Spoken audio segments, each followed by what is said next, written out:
Good morning. সবাই কেমন আছো? আ আজ যেহেতু ষষ্ঠীর দিন, ষষ্ঠী হলেও আমরা আজ ষষ্ঠী করছি না। আ ষষ্ঠী করছি না কারণ কি আমাদের লোক মারা গেছে। তো আজ আমাদের ৮ হ্যাঁ ৮ দিন। এক সানডেতে মারা গিয়েছে। তো ৮ দিন ধরে আমরা নিরামিষই খাচ্ছি। তো নিরামিষ বলতে নিরামিষও খারাপ লাগে না, ভালোই লাগে। তাও ষষ্ঠীটা করতে পারলাম না। এটা একটা দুঃখ। আ সকালবেলা দেখো টমেটোর ঝাল, ঝাল চাটনি বানিয়ে নিয়েছি, ডাল বানিয়েছি আর এদিকে আমি নতুন একটা রেসিপি তোমাদের সাথে শেয়ার করছি নিরামিষের মধ্যে। মুগ ডাল দিয়ে আর মুগ ডাল পেস্ট করে আর ঝিঙ্গে, আলু দিয়ে রেসিপিটা। তো রেসিপিটা কেমন লাগলো কমেন্টে জানিও, ঠিক আছে? রেসিপিটা বানানোর জন্য ১ম এ কড়াইয়ে তেল দিয়ে দিয়েছি। তারপর গোটা জিরে দিয়ে দিলাম। গোটা জিরেটা একটু লাল, লাল হয়ে গেলে আলুটা দিয়ে দেব। দেখো লাল, লাল হয়ে গেছে। এখন আলুটা দিয়ে দিব। আলু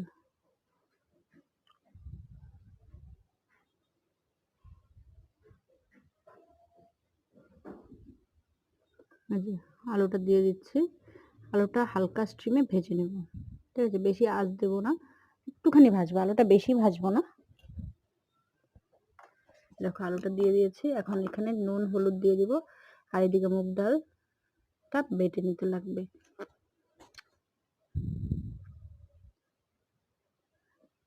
নুন, হলুদ দেওয়া হলো। তো সকালে সবাই কি, কি খাওয়া-দাওয়া করলে কমেন্টে জানিও কিন্তু। আমি তো ডাল, ঝিঙে, আলু দিয়ে তরকারি করলাম ডালের বড়াটা দিয়ে আর টমেটোর চাটনি। এই দিয়ে খাওয়া হলো সকালে। আলুটা ভাজা হয়ে গেছে। এখন দেখো ঝিঙেটা দিয়ে দিব।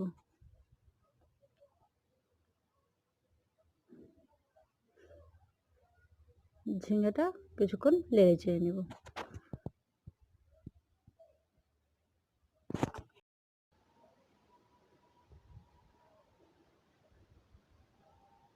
এখন একটু হালকা জল দিয়েছি, বেশি দিইনি। এখন ডালটাও পেস্ট করে নিয়েছি। ঝিঙ্গেটা প্রায় সেদ্ধ, সেদ্ধ হয়ে গেছে। এখন ডালের বড়াগুলি দেখো ডালগুলি বড়ার মতন বানিয়ে দিয়ে দিচ্ছি।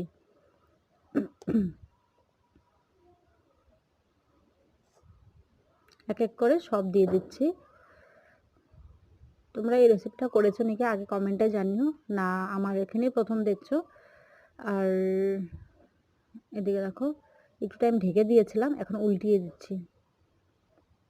ঢাকাটা তোমাদেরকে দেখানো হয়নি। এই দেখো দেখতে কেমন হয়েছে। খেতে কিন্তু ভীষণ টেস্টি হয়েছে। ১ম করলাম তবুও টেস্টি লাগলো।